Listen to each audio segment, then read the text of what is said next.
Scam 1992। जी हाँ, 90 के दशक का एक ऐसा स्कैम जिसने पूरे भारत को, पूरी सरकारी तंत्र को हिलाकर रख दिया था।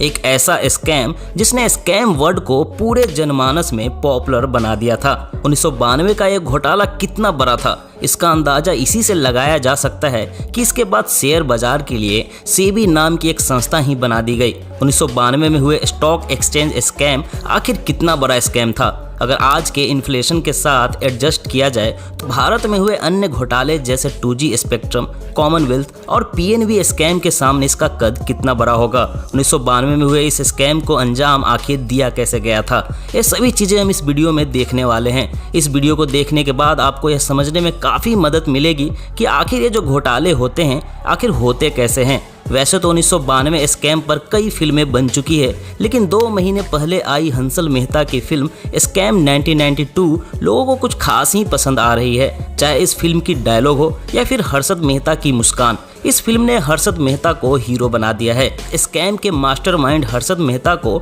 बजाय स्कैमर मानने के इन्हें हीरो मानने लगे हैं, और यह कुछ हद तक सच भी है, क्योंकि कई अर्थशास्त्री यह मानते हैं कि यह कोई स्कैम नहीं था, बल्कि बैंकिंग सिस्टम में जो लूपहोल था उसका फायदा उठाया गया था, और इसका फायदा सब उठा रहे थे, इवन सरकारी सिस्टम भी। लेकिन बलि का बकरा हर्षद मेहता को ही बनाया गया था, क्योंकि जिस ठाट बाट के साथ हर्षद रहते थे और जिस अंदाज के साथ जीते थे, लोगों की आंखों में चुभने लगा था। कहते हैं कि बुरा वक्त बताकर नहीं आता, ऐसा ही कुछ हुआ हर्षद के साथ भी। शायद उसे इसकी कोई उम्मीद नहीं थी और ना ही उसने इस बुरे वक्त के लिए तैयारी की थी।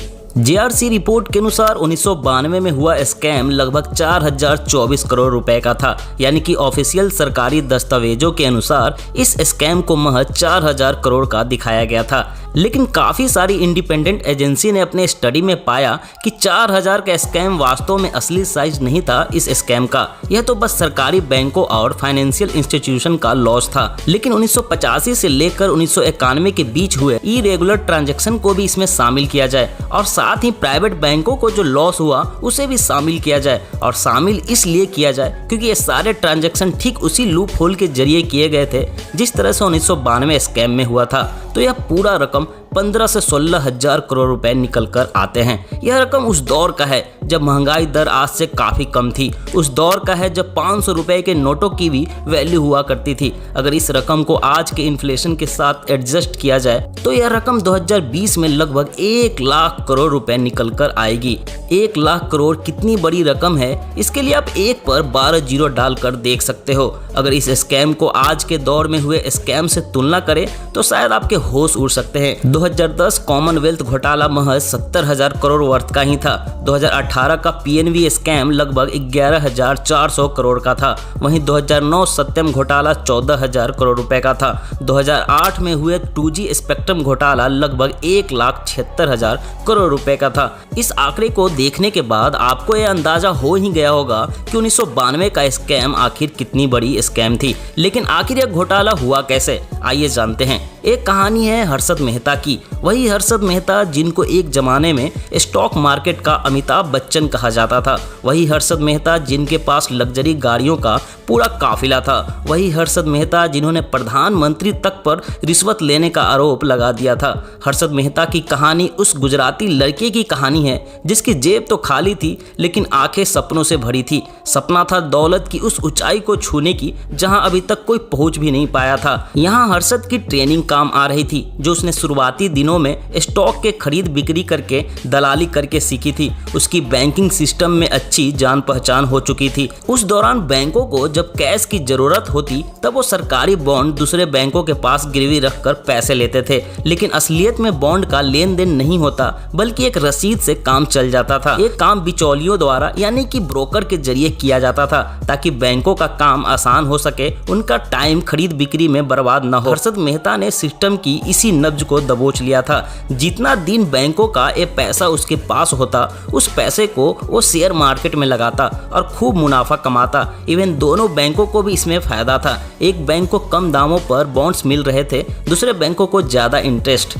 1992 में हर्षद मेहता के इस राज से टाइम्स ऑफ इंडिया की पत्रकार सुचेता दलाल ने इस राज का पर्दाफाश किया। सुचेता दलाल ने बताया कि हर्षद मेहता बैंक से 15 दिन का लोन लेता था और उसे स्टॉक मार्केट में लगा देता था। साथ ही 15 दिन के भीतर वो बैंक को मुनाफे के साथ पैसा लौटा देता था, मगर कोई भी 15 दिन के लिए लोन नहीं देता। मगर हर्षद मेहता बैंक से 15 दिन का लोन लेता था। हर्षद मेहता एक बैंक से फेक बीआर बनवाता, जिसके बाद उसे दूसरे बैंक से भी आराम से पैसा मिल जाता था। हालांकि इसका खुलासा होने के बाद सभी बैंक ने उससे अपने पैसे वापस मांगने शुरू कर दिए। खुलासा होने के बाद मेहता के ऊपर 72 क्रिमिनल चार्जेस लगा दिए गए और फिर जेल भेज दिया गया। हर्षद मेहता की आखिरी मंजिल फिर जेल ही हो गई। हर्षद मेहता पर कई सारे केस चल रहे थे, मगर उसे मात्र एक केस में ही दोषी पाया गया था।